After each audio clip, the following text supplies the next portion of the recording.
Guys, हे तोंडी लावण्या आंब्याची चटणी आहे रस्सेवाली. तर तेल टाकलं, तेल गरम झालं, हे मेथी टाकली, हे कलंजी टाकली, अख्खी कलंजी,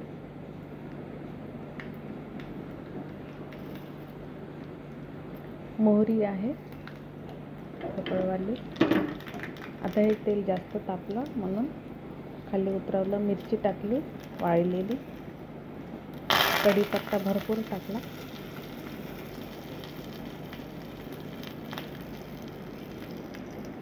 आता हे तिखट पावडर आहे, हे जिरं भाजलेलं, हे हळद आहे, हे मीठ, हे तिखट पावडर आहे आणि हे मसाला आहे ज्याच्यामध्ये लवंग, मिरे आणि विलायची छोटीवाली पावडर बनवून ठेवला.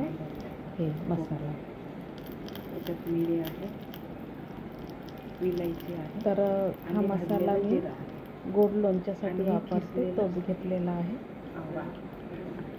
आणि हे गुई मी त्या डाळीत वगैरे शिजवते. आता हे टाकलेलं आहे, भांडं छोटं पडत आहे तरी पण खाली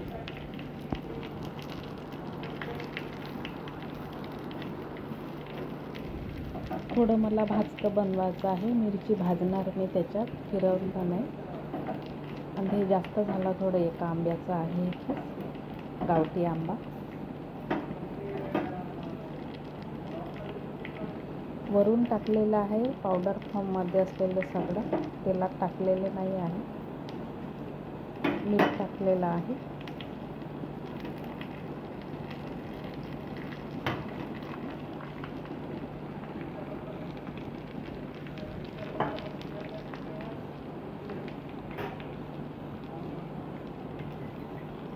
आता मी ते पाणी घेत आहे, पण याच्यात पाणी टाकणार नाही पहिले.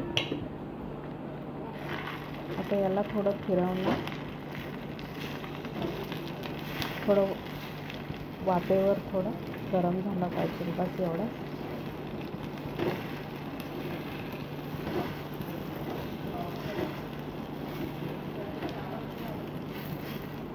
आणि हे 2 भागात डिवाइड करणार आहे मी.